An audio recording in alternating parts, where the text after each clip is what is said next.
My name is Vicky, and I'm 35 years old. I run an Italian restaurant that started as a small secondhand shop. After 10 years, it's now a popular place. We've moved to a bigger, better location, and I have about 20 staff members. My husband, Lee, is 38, and we've been married for 5 years.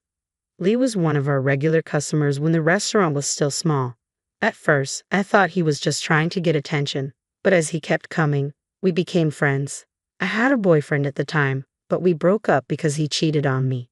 Lee's cheerful personality helped me a lot during that tough time.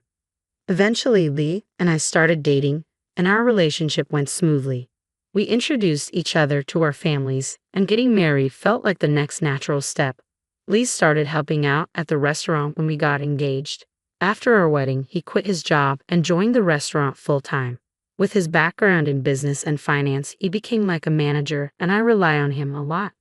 We thought about moving to a new home after we got married, but decided to stay in the house where I had been living because it's close to the restaurant. We often hear about couples who work together having disagreements, but I feel very happy both at work and at home. However, I have a concern about my mother-in-law. She has a poor sense of money and often wastes what she has. She frequently comes to the restaurant asking for money and food, saying she doesn't have enough to buy food for the month.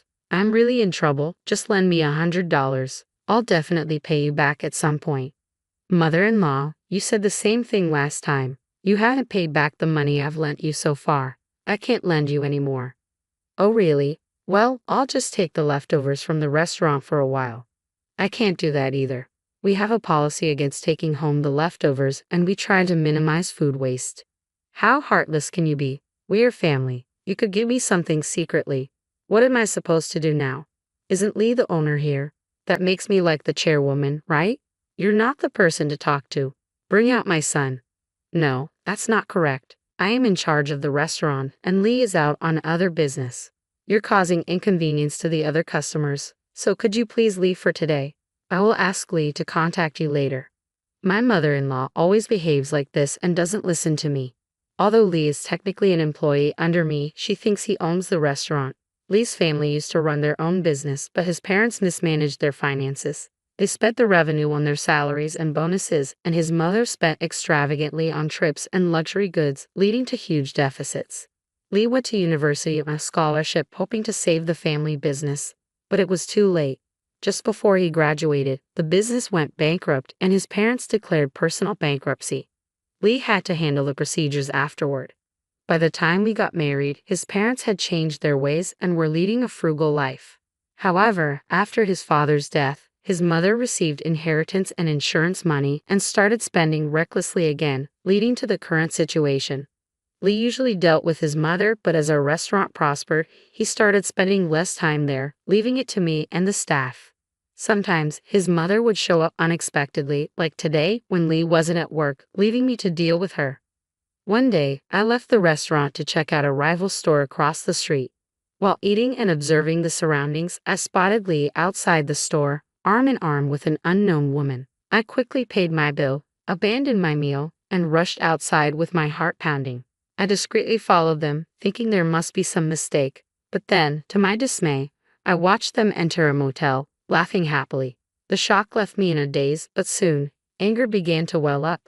Instead of confronting Lee right away, I decided to gather evidence. I hired a private investigator who collected proper evidence that could be used in court if necessary. The investigation revealed that Lee had been frequently meeting this woman while neglecting work. Once I had the evidence, I confronted Lee. Lee, are you hiding anything from me? What are you talking about? Of course not. I wanted to believe that, but can you explain this? I handed him the envelope containing evidence of his affair. Upon seeing the contents, Lee turned pale. When did you get this? I had a private investigator look into it. I can't believe you've been fooling around instead of working. You're quite the paycheck thief. How are you planning to make up for this? Vicky, please calm down. Let's talk about this. It was just a fling, a moment of weakness. I only love you, Vicky, and I'll break up with her. Forgive me. The shop needs me, right? You know I can't stand people who cheat, right? We promise each other never to cheat. There's no convincing me when someone breaks that promise. Following our conversation, Lee and I decided to get a divorce. Since I've been living in this house since before our marriage, Lee will need to move back to his parents' house or find a new one by the end of the month. But even though we decided to divorce, I can't fire Lee without cause. Even if Lee voluntarily resigned, someone would need to take over his duties, especially the financial aspects he was solely responsible for. Moreover, I had already planned to go on a business trip for negotiations the next day, so I had to leave the shop in Lee's hands. I couldn't have predicted the outrageous events that were about to unfold. The negotiation went smoothly without any major hitches. When I checked my phone, there was an SMS waiting for me. Assuming it was from an employee or someone else, I opened the message to find it was from my mother-in-law. I heard from my son you're getting a divorce. I'll be moving in with my son, so you'll need to move out. I'll throw out your belongings, so keep that in mind. As compensation for all these years, hand over the restaurant. I'll take the car too. Stunned by the message, I immediately called my mother-in-law. However, I was greeted with an automatic response stating that my call couldn't be connected due to the customer's request. Blocking my call, even when I tried to call via WhatsApp, it would ring for a while before getting disconnected, showing no response. The messages weren't marked as read, so it seemed like she had blocked me on WhatsApp as well.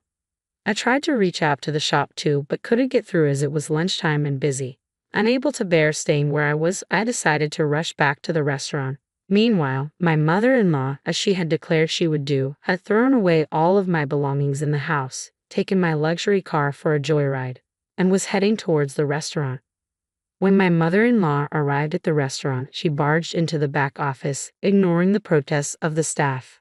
"Ma'am, please go back to the customer area. This area is off limits to anyone not employed here." "What are you talking about? I'm the parent of the owner here, which basically makes me an owner too." Some of the employees who remembered her took action, gathering the male staff and calling the manager. One of the employees called me on my cell phone. "Vicky, it's an emergency. The manager's mom is claiming that she's the owner of this place and she's entered the back office." "She went there, huh? I'm on my way now. I'll be there soon, so just try to hold her back." At the store, my husband Lee, who had been called by the employees, was in a frenzy trying to handle my mother-in-law in the back. "Mom, you shouldn't have come here. Let's go out the back door and talk." "What are you talking about, Lee? This is why your wife takes you for granted. Aren't you getting a divorce? I was asked to help with moving, so I threw away all of your wife's things. Let's live together from today. Now that the troublesome wife is gone, this restaurant is ours." The absurd statements from my mother-in-law caused a stir among the employees gathered in the back.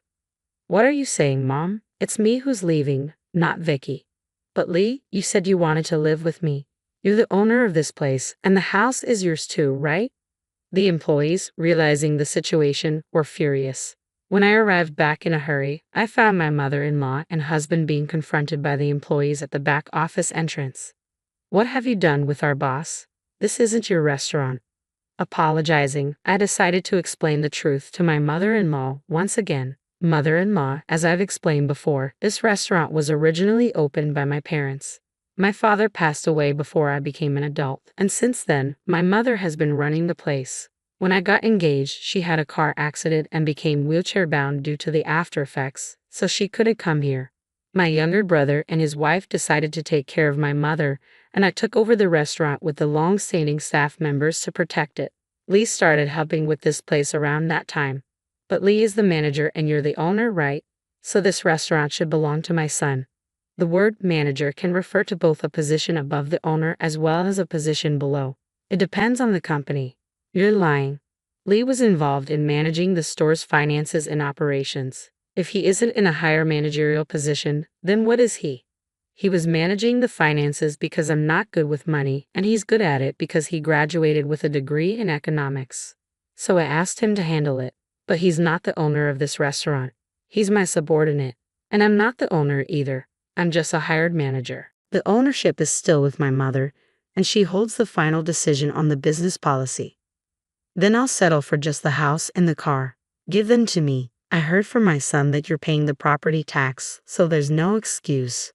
Indeed, I'm paying property taxes on the house, but the house is still under my mother's name and I haven't inherited it. I'm paying property tax as a friend. The car was bought before our marriage, so it's my personal property, not a marital asset. Moreover, since we're getting a divorce due to Lee's infidelity, it's me who should be getting the compensation. Lee has no rights other than his share of the marital assets. Finally seeming to grasp the situation, my mother-in-law looked like a deer in the headlights. Then, in a panic, she made a humble apology. "I'm sorry, Vicky. Please reconsider the divorce. I have debts I wanted my son to pay off, so please spare me the compensation." She confessed that she had been eyeing our restaurant for a while, thinking she could do whatever she wanted with the restaurant and its money, which led to her actions today. "Mom, what do you mean? You promised to live within your means and not incur any more debts when you filed for bankruptcy. But Lee, you were using the company's money to meet your mistress and take trips. You said you wanted to sort it out before your wife found out." "Mom, why would you say that in front of everyone?" A squabble ensued between my mother-in-law and husband, revealing another astonishing truth. Thanks to my mother-in-law's slip-up, everything came to light. "Lee, what's this about?" The two of them kept apologizing, but it was too late. Upon examining the accounts, I noticed some suspicious details. The lodging expense on the receipt for my husband's business trip was exorbitantly high for one person, and when I looked up the name of the hotel, it turned out to be a motel known for short romantic stays. Additionally, there were some receipts from expensive shops that my husband had visited, and another from a mysterious jewelry shop dated towards the end of December. I found irrefutable evidence that my husband had been splurging on his mistress with the restaurant's money. I owe it all to my mother-in-law, who slipped up and gave everything away. This incident was the final straw leading to Lee's dismissal. In addition to seeking compensation for Lee's infidelity, I also demanded that he return the money he had embezzled from the company. As for my mother-in-law, I demanded compensation for the belongings she disposed of when she invaded my house, the cost of repairs to my car which she damaged while using it without my permission, and a nuisance fee for disrupting my business. All these matters were recorded in a notarized document. Thanks to the attorney affiliated with the detective agency handling everything, including the divorce proceedings, I was able to sit back and wait while Lee and my mother-in-law headed towards financial ruin. Following that, my ex-husband Lee and my mother-in-law came to visit me. "We're really struggling to make ends meet because of the compensation payments. Could you consider reducing them?" "I have no idea. You should consult with the lawyer about that, not me. But we are really struggling even to afford food. We can't apply for welfare because we're working and we have to pay taxes on what we earn. In that case, you should contact a food bank. They can provide you with food that would otherwise be discarded, even though it's still edible." "Why do we have to go to such an unknown place? You're being so cold. Weren't we family at one point?" "You might have been my mother-in-law, but the only person who became family to me through marriage was Lee, and we're divorced now, so you're a stranger to me. Besides, you did such terrible things to me, and I have no obligation to help you. If there's anything regarding the compensation payments, please communicate through the lawyer from now on. I'll call the police if need be." The experience of being cheated on again and having the company's money squandered has added another trauma to my experiences of love and marriage. The first impression I had when I met my ex-husband, that this guy seems like a player and a spendthrift, turned out to be right on the mark. I'll use these lessons in future human relationships and in job interviews. Reflecting on the fact that I had failed to manage the restaurant's money properly, I consulted with my mother and decided to sign a contract for an accounting service, paying them a fair wage to handle things. Thanks to them checking our homemade accounts and receipts thoroughly, they can point out any mistakes and even give advice on how much we can claim as business expenses. I should have done this earlier. I'm immensely grateful to my staff who showed their affection for me by being angry at my ex-husband and mother-in-law for what they did. I decided to appreciate them more than ever. With the restaurant succession for my mother in mind, I committed myself to improving my skills as a manager and business owner to become a person my team can be proud of.